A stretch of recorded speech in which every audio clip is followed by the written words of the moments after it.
bafitiye ubutumwa bwo gusenga no kwihangana nk'uko intambara ibayemo. Intambara irakaze iraje kandi itese ni Kagame uri kuvuga ngo nibice abahutu babakureho. None rero n'abatutsi nabo ndabona bakenyeye kandi bafite ibibazo biruta ibyo bavuga ngo bakureho abandi.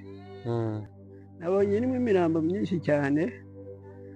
Mwihangane musenge. Iryo vyangura ry'umuhutu n'umututsi umubyeyi watubyaye n'umwe ndumva nawe babwiye na Adamu na Eva. Ibyo rero Kagame ari kubabwira ngo hariho umuhutu hariho n'umututsi hariho n'umuzungu. Iyo ntambara niba iri muri Kongo, iri muri Kongo Butembo, n'ibihangane n'abanyarwanda bageramo pe. Yava Kongo iza mu Rwanda. Cyavuga ngo kiratera ntigiterwa, ariko niba afite ubwenge yibuke uko bamuhanuye mu ndege. Abamuzitse amaze ibyumweru 3. Kagame utarakuburiye n'umukecuru w'imyaka 103, ubu ari gutangira 104, utarakuburiye cy'ubwo bugome bwawe. Utinyurwa anyurwa n'ibye, niba bitamunyuze arabizira.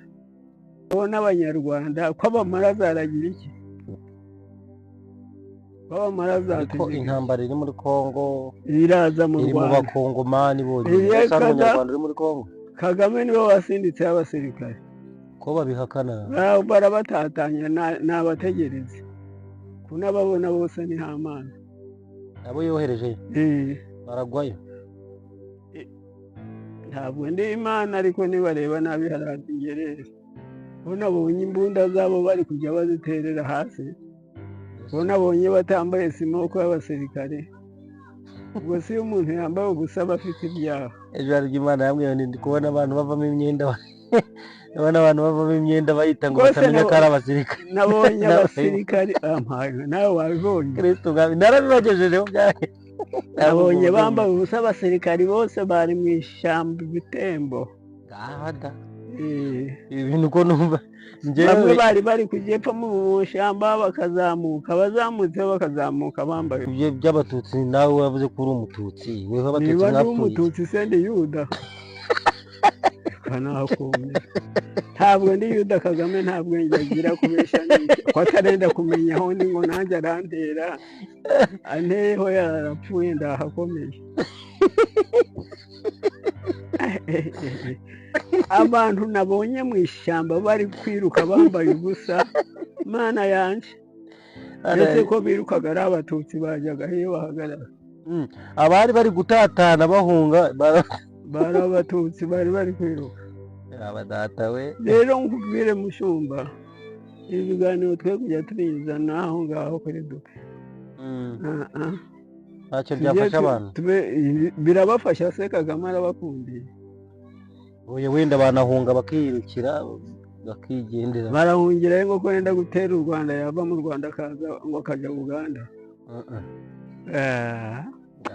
Umugabo Habyarimana ajya gupfa narabimubwiye kandi ndiwe mu rugo munsi. Habyarimana ndawubwira nti ko nabonye umererwa nabi, ariko nabonye ugwa mu nyanja bava mu ndege bakagwamo.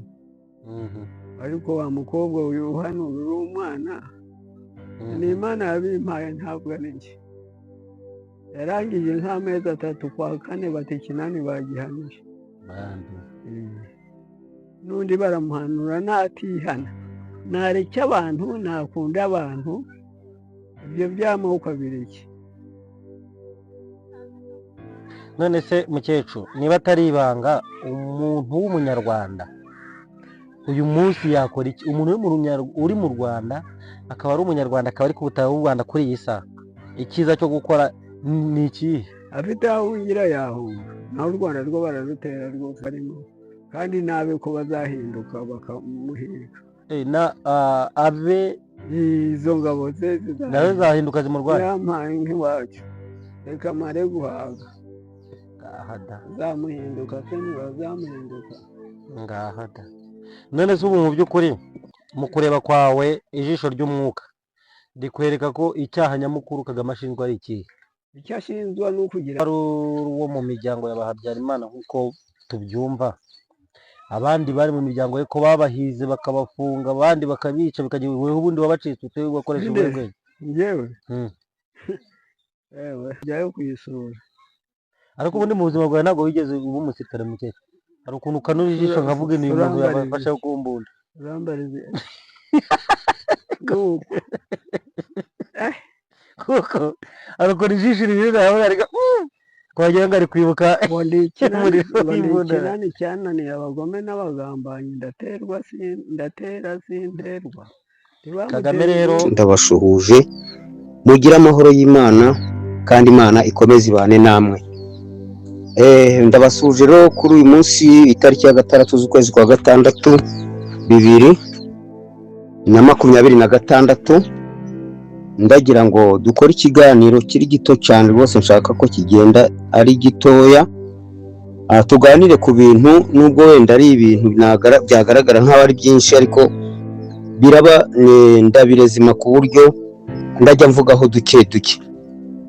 Ingingo z'ingenzi rero turi buze kuvugaho ni ku ijambo, n'ubundi agaruka ku ijambo rya Marco Rubio, umunyamabanga mukuru wa Leta Zunze Ubumwe za Amerika kandi akaba minisitiri w'ububanyi n'amahanga wa Amerika mu bihugu byose by'isi. Noneho ubwo turavugaho gatoya, dukomeze kuri tugende icya kabiri tujye kuri Ituri habereye iki, aho turagira icyo tuvugaho. Icya gatatu rero turavuga ku kibazo cy'icuraburindi ry'umuriro riri kubera mu gihugu cy'u Rwanda. Noneho icya kane turavuga ku byerekeye gufunga insengero mu gihugu cy'u Rwanda, cyangwa se kunyanyasa cyangwa se kubuza amahwemo abasenga mu gihugu cy'u Rwanda. Noneho aho turabifatanya n'inama yabereye mu Burundi, igihugu cy'u Burundi, birebana nyine n'ubundi n'insengero.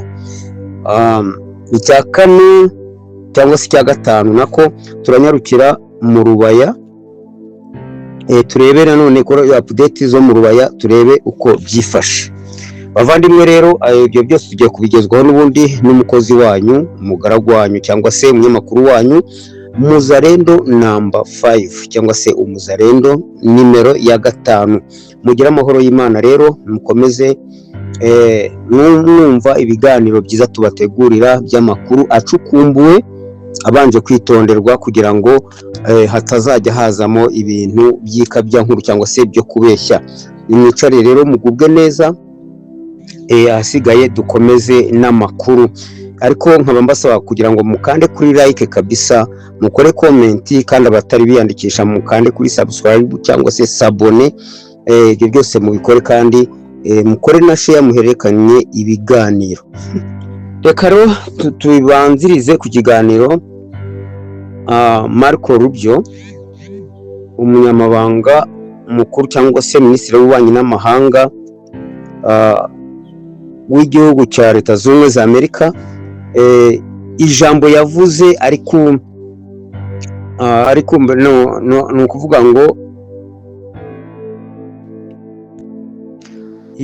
umunyamabanga mukuru cyangwa se minisitiri w'ububanyi n'amahanga wa Amerika wo bita Marco Rubio, ari kuvuga ku gihugu cy'u Rwanda, uburyo mbese asa nkaho agishima ko hari inzira kigezemo cyo kugira ngo umutekano ubashe kugaruka mu gihugu cya Kongo, mu burasirazuba bw'igihugu cya Kongo.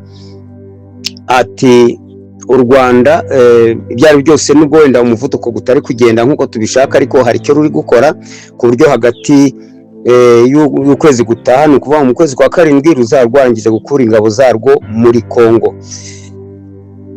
Noneho kandi bavandimwe, akavuga ko bari gucana amatoroshi kuri RDF kugira ngo ejo itazikuramo umwambaro wa RDF ikiyambika wa M23. Nibyo rero nashaka kugira ngo tuvugeho gato, twabivuzeho birumvikana, ariko ibi bintu, iri jambo ukurikije nuko Leta y'u Rwanda cyangwa se agatsiko kaje gusa nkaho navuga ngo kagira gute kishimira iyo mvugo ya Marco Rubio, kavuga ko mbese ko bagashimye ibintu nk'ibyo. Ariko bavandimwe tukabasha kugira ikintu twavugaho gitoya. Muribuka ijambo rya Kagame avugira imbere ya guverinoma cyangwa se y'inama yari gukorera ubuyobozi bwe ayobora, ariko uvuga ati ngiye bari kunsaba kuva muri Kongo cyangwa se kutavayo, nako kuva muri Kongo. We ntabwo yavuze kuva muri Kongo, ahubwo yaravuze ati ibyo bari kunsaba ari ukubikora no kutabikora, nge bimpereye ikintu byose ni urupfu. Aravuga ati nge rero ngewe ngomba guhitamo urupfu, ngomba gupfa, nibwo ngomba guhitamo. Bavandimwe rero ibintu turebye neza tugashishoza, uyu mugabo witwa Kagame, ngewe ndatekereza ko nubwo wenda Marco Rubio wenda yagerageje kugira ngo abereke ko wenda bari kugira icyo bakora, ntacyo tuzi muri make. Wenda hari ikiri gukorwa mw'imbere ndani, buriya gucyura ingabo ni ibintu biba bisaba ibintu byinshi cyane, ni strategy nyinshi. Byari byose icyo tuzi ko nuko bazigomba kuzicyura abantu bari kureba, zikambuka umupaka bari no kuzifotora kugira ngo bamenye ngo koko ziratashye. Ariko bavandimwe, aha rero turabitega amaso bavandimwe, turabitega amaso duhereye kuki. Gusa icyo twashima nuko uriya Marco Rubio yaje akababwira ati twebwe ducanye amatara, turi gucunga tureba amayeri yazira RDF, kuko barabizi ko Kagame ari umunyamayeri, ari umunyamanyanga ndetse n'igisirikare cye.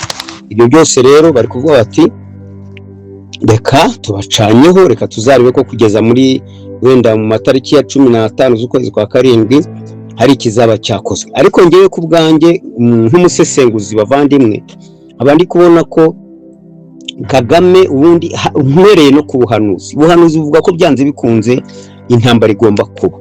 Nubona Kagame nawe iyo umurebye neza ubona ko byanze bikunze yavuze ati ngewe ngomba guhitamo urupfu, ngomba gupfa, kuko kuvayo no kutavayo byose ngiye bimbereye kimwe. Aho mpafata gutyo nkavuga nti wenda komeza kugira amacabiranya bikazagera kuri ziriya tariki yazuye ibindi bintu ku buryo bicanga abantu. Ariko noneho niba Amerika koko ifite umugambi wo kugira ngo irangize ikibazo cyo muri Kongo, ibyo ngibyo yahita igira gute, yahita executa urugamba rugatangira, RDF bakayirasa. Reka rero tubitega amaso. Ariko ngewe ntacyo mbijeje kabisa, ko nzi ko Kagame yaranangiwe, kandi ishobora kuba ari Imana yamunangiye kugira ngo azabashe gukubitwa, akubitwe ku buryo bw'umwihariko kandi bugaragara. Ntari nava ahangaha, hari ikindi gitekerezo kivuga ko Amerika ishaka kugira ngo cyangwa se ibijyanire rimwe, kuko ivuga iti RDF nimara kuva muri Kongo tuzasigara n'ikibazo cya M23 kirangira, nacyo Kongo ikirangiza. Ariko noneho haza n'ikindi kibazo cy'abatavuga rumwe na leta y'u Rwanda, bagomba kujya mu mishyikirano bakaganira na leta y'u Rwanda. Murumva ko ari ibintu biri kujya bigenda buhoro buhoro bizamo izindi ntambwe. Reka dutegereze turebe rero, turebe uko bizagenda. Ariko ngewe nkurikije icyo ukuriya mugabo ateye nuko ameze nuko azwi, ntago mbona ingabo yashobora kuzikura muri Kongo neza ngo aratashye, kuko nge mbona ko byose wamugani kuri we ni kimwe. Reka twigire ku ngingo ya kabiri. Ingingo ya kabiri ni ya Ituri byagenze gute? Nyakubahwa Perezida Tshisekedi wa leta ya Kongo yahisemo kugira ngo asimbuze uwitwa Lieutenant General John Ruboya Kashama, amusimbuza wari guverineri w'intara ya Ituri, amusimbuza General Kasongo Murumba Bato Kugabi, ngo aba ari we umusimbura abe guverineri n'ubundi w'igisirikare mu ntara ya Ituri. Bavandimwe rero ahangaha aya makuru naho turahanyura twihuta, ariko turagira amakenga ahangaha. Uyu nguyu Lieutenant General John Ruboya Kashama yakunze kugirana ibibazo na Kainerugaba Muhozi, general wa mu ngabo za chef d'etat major w'ingabo za Uganda. Noneho turibuka ko yigeze gusaba ngo akandika ari gusaba kuri Twitter ngo bamukize uyu Lieutenant General Ruboya John Kashama ngo kandi ngo bareke kwica ngo abahima ngo bari muri Kongo. Ni ibintu bibiri yavuze yanditse ari gusaba. Ibyo rero turibaza ahangaha ibintu bibiri. Ese na makimbirane wenda ko tubona Kongo uburyo ifatanyije na Uganda, na makimbirane bari kugira ngo bahoshe wenda hazeho undi muntu mushya kugira ngo hataza makimbirane. Ese uyu Lieutenant General John Ruboya Kashama yaba nawe muri bari abagenerali bari kugezwa imbere y'urukiko, yaba nawe wenda yabonyeho amakuru bakabashaka kugira ngo bamufate mu gihe nawe ajye kuburana? Ntabwo turi kumenya. Cyangwa se nanone ikindi cya gatatu, ese kwaba ari kwa kugambana nanone ingabo za Kongo, ariko se ko ari president wamuhamagaje? Oya, ntabwo ibyo byo kugambana byaba birimo. Nari ngiye kuvuga ni wenda bashobora kugambana nanone bakamwimura bamukiza Muhozi kugira ngo wenda Muhozi abone uko yazambya hariya muri Turi. Ariko nge ntabwo uko mbibona, nubwo iyo ngingo nari nyishyizeho neza, ntabwo ari icyo ngicyo, ahubwo ibintu ni bibiri. Ariko igifite imbaraga cyane no kuvuga ngo bashobora kuba bagize ikintu bamubonaho bakaba bamushimbuje undi, wenda uyu nguyu yakenewe muri ziriya manza. Ntabwo aho matinda rero kuri iyo ngingo, ahubwo turahita dutarukira kuri iyi ngingo ya gatatu y'umuriro uri kubura mu Rwanda hose kandi bikaba bimaze hafi icyumweru cyose. Ikibazo rero cyateye ahantu hose umuriro urabura, birumvikana. Umuriro ukaba wagera n'isaha ukabura, ariko mu gace kamwe. Ariko mu gihugu cy'u Rwanda habaye ikibazo cy'icyorezo ku buryo umuriro uri kubura ugatangira Gisenyi, ukagenda Cyangugu, ukagera Kibuye, ukagera Byumba, mu mujyi rwagati, mu murwa mukuru hose hakabicura burindi. Ibi ni iki? Aha rero naho twaje kuhabona ko turasesengura nk'ibintu bibiri. Icya mbere, turazi ko u Rwanda wa mugani rufite ikibazo cya mikoro, cyangwa se mu kubana nabi n'ibihugu bituranye. Ibya Rusaidiyaga wenda kubyerekeye umuriro w'amashanyarazi bikaba icyo nacyo cyabaye ikibazo. Kandi n'ubukene nanone birumvikana ko urukomeje gukena kubera zirambarigo bavandimwe barufatiye. Menya rega agatsiko k'u Rwanda cyangwa se guverinoma y'u Rwanda yagenderaga ku buyobozi bwa gisirikare, n'ubundi n'ubuyobozi bwa gisirikare igenderaho. Ni ukuvuga ngo igisirikare Amerika kukigota ikagifunga kuriya, ni ukuvuga ngo agatsiko mbese u Rwanda, ubuyobozi bw'u Rwanda bwose yararufunze. Aho rero wenda ubwo bukene nabwo bushobora kugira gute kubitera. Ikindi cya kabiri twasesenguraho, birashoboka ko RDF duhere kuri kiriya kintu twavuze ruguru, Marco Rubyo yavuze ngo RDF hari ikintu iri gukora, nabyo dushobora kwinjira tukara tuti kiriya kihe cyo kuzimya umuriro mu gihugu hose. Icyambere bashobora kuba bari kwimura position, kuko bazi ko bagiye kubatera, bari gupanga izindi position wenda ku mbibi z'u Rwanda, cyangwa se heye bimura ibikoresho bagira gute bajijisha kugira ngo abaturage batayibona. Bazi ko abaturage bose ari abazarendo, ko bashobora kubatanga bakavuga ibyo bari gukora. Ikindi nanone bashobora kuba ari bwa buryo wenda bakaba bari kwimura abasirikare bagerageza. Bashobora gukora ikintu kimeze gutya, bashobora gufata abasirikare bakuru cyangwa bazwi bakabakura muri Kongo mu gihe gito, bari kubona wa mugari hasigaye nk'ibyumweru bibiri intambara, bashaka kugira ngo bereke amahanga cyangwa se Amerika ko ari cyo bakoze. Noneho bakafata ibikoresho byari biri bizima cyangwa se imbunda zikomeye cyane za rutura zanditswe ku gihugu cy'u Rwanda bakazizana, ariko bagasubizayo izindi zimeze ukuntu mbese zitafite agaciro, kugira ngo n'abasirikare babandi bo hasi bakaba ari badirisha bakajya bahinduranya. Noneho mu gihe cyo gutaha bakazajya bafotora babandi bajyanyeyo bashya, cyangwa se bibicupuri. Bashobora no kujyanayo n'abari abarezavu, bakaba ari bavayo bakabafotora bakavayo, cyangwa se bakajyanayo bari abafatiye ambarigo, cyangwa se bakajyanayo bakavanayo babandi wenda u Rwanda rutizeye, kugira ngo noneho nibajya, kubera ko bazafotorwa uko byamera kose kandi amazina yabo azandikwa, ntabwo bazapfa gukurayo ngo igihiriri. Oya, niba ari batayo yenda 30 na kangahe izaba ari batayo irimo abantu 1000, ibintu nk'ibyo bizasobanuka. ubwo rero ikaba ari uburyo bwo kujijisha wenda yimura intwaro ziva muri Kongo zibadirisha n'izindi wenda zipfuye ukuntu cyangwa se zidafite agaciro ibintu nk'ibyo, kuko ni ubusesenguzi birashoboka cyangwa se ntibishoboka, ariko ngewe ushobora kubibona muri ubwo kubura k'umuriro ari uburyo bwo kujijisha muri ubwo buryo. Reka twigire ku ngingo ya 4 rero, iby'u Rwanda na mangetengete, ibyo by'umuriro byo hari n'igihe n'ubukene buzaza n'amazi gakabura, ibintu byose bikabura. Ingingo ya 4 rero nashatse kugira ngo tuvugeho, nashatse kugira ngo tuvuge ku muntu witwa Tito, ariko ntago muri rusange ntago ari we mutwe w'ikintu tugiye kuvuga, ahubwo tugiye kuvuga ku ifungwa cyangwa gutesha agaciro k'insengero zo mu Rwanda.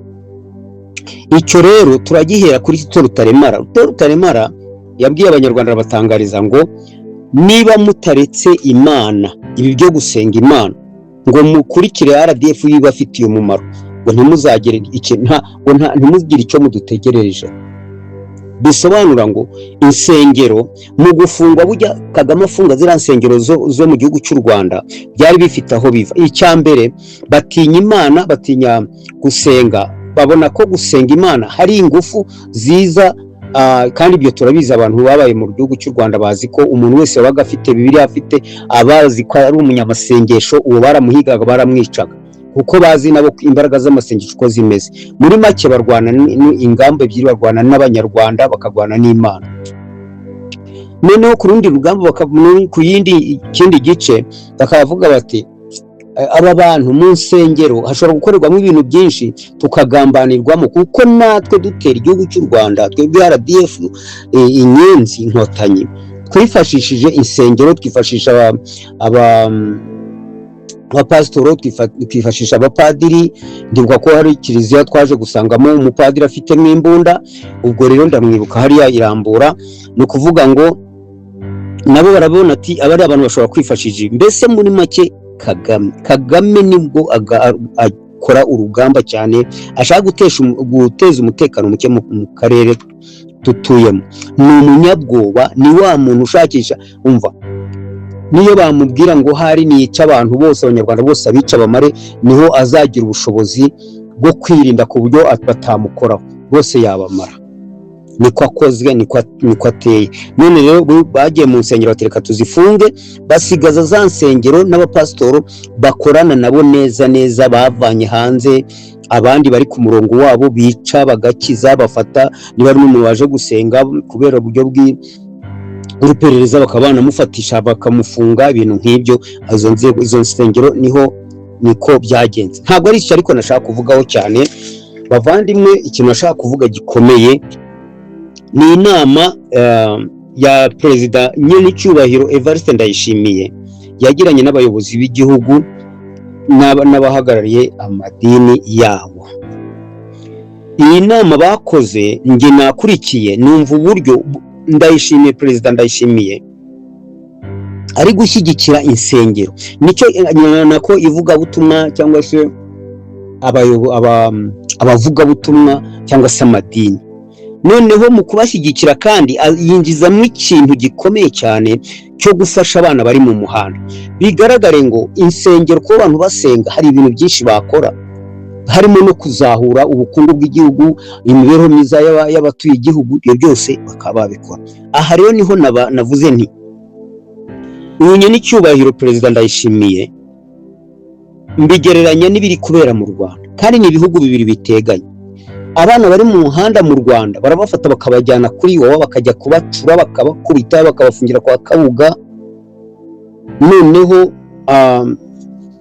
bakababuza amahoro, byarangira bakabajyana mu gisirikare. Ariko uyu Perezida Ndayishimiye we, aba bana bari mu muhanda yazamuye umushinga uvuga ngo tubafashe tubakure mu muhanda, ntihagire n'umwe usigaramo, tububake mu mutwe, tubashyire mu miryango yabo, kandi tubatera inkunga, tubafasha.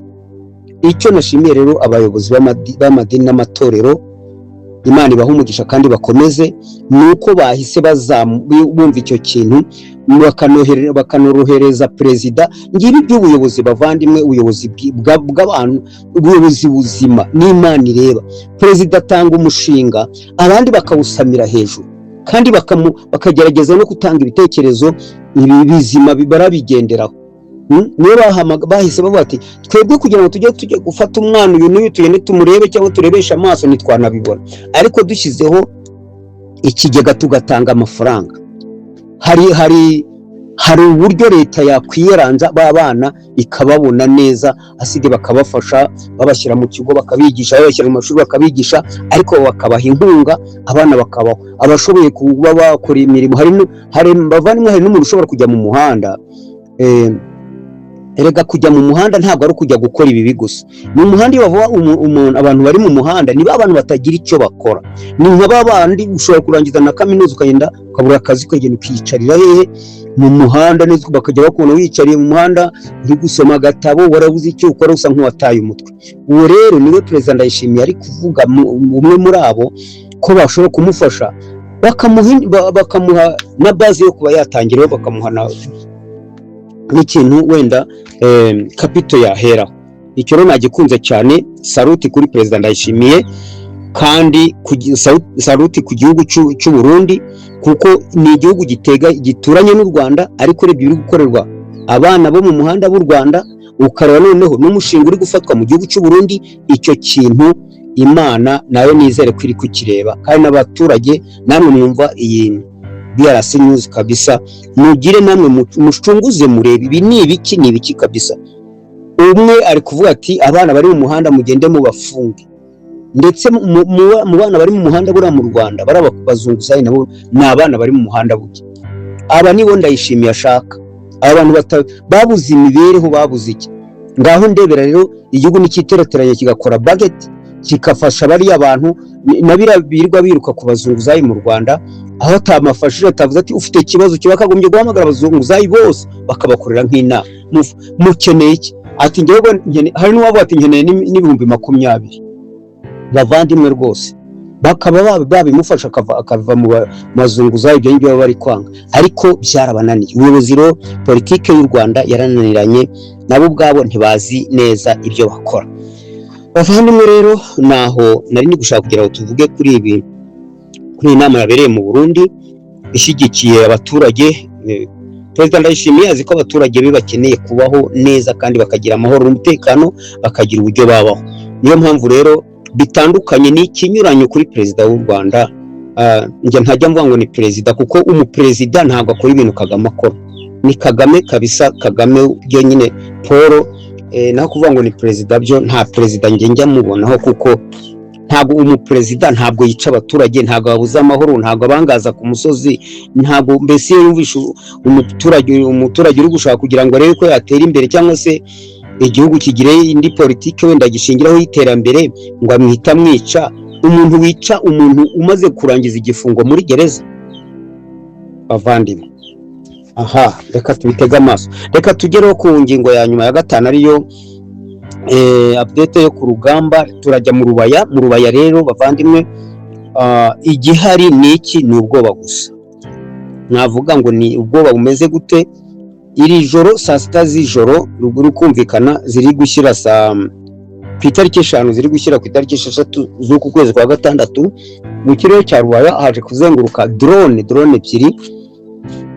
Birumvikana n'iz'ubutasi, ariko RDF yagize ubwoba, yinyaye mu mapantaro, yigiye gute, ibiki byose barihisha, bagira gute, barabura iyo bajya, bati noneho turashize. Ariko muri make izo drone zaziri gukora reconnaissance, ariko si reconnaissance, ntabwo drone zijya zikora reconnaissance ngo zirangize birangire gucyo, ahubwo hari ikintu kihishe inyuma. Bavandimwe rero, nkurikije drone ibintu zakoze muri Minembwe, zikaba zarambitse ingogo z'imirambo za M23 na RDF. Rwose ndababwira ngo nta kintu nabizeza mwebwe RDF muri Rubaya. Sinzi abaturage gusa bo muri Rubaya batwumva, barayibe bagira ubwenge. Iriya Rubaya nayo ishaka guhiramo aba RDF benshi. Reka rero turangiriza aha ngaha. Update nizo nari mfite. Mukomeze mutega amatwi urubuga rwacu BRC News, rurakomeza rubagezeho amakuru akomeje kuboneka, kandi mukomeze mukomere. Intambara yo ndabizi irahari, nubwo bavuga ngo ibintu birakorwa mu mahoro, nta mahoro ya Kagame, nta mishyikirano ya Kagame igibaho, ntago bishoboka. ya kariya gatsiko ntibaho, ntizanabaho. Ndangije mvuga gutyo rero, gusa basenge musenge abanyarwanda, gusa muwe mujye mwiteguye mwe kuzaba mumva birabihuha ngo ejo Kagame ngo aracyuri ingabo. Bari gukora ibintu by'amanyangu muri ayo iryo joro ryose bari kugira, bari gukora amanyanga kugira ngo bazabone uko bakuvura iki Amerika. Ariko rero Amerika nayo yatangiye kubibona ko nta byo kubabeshya bikirimo. Sawa rero, mugire ubuzima bwiza kandi Imana ikomeze ibane nawe.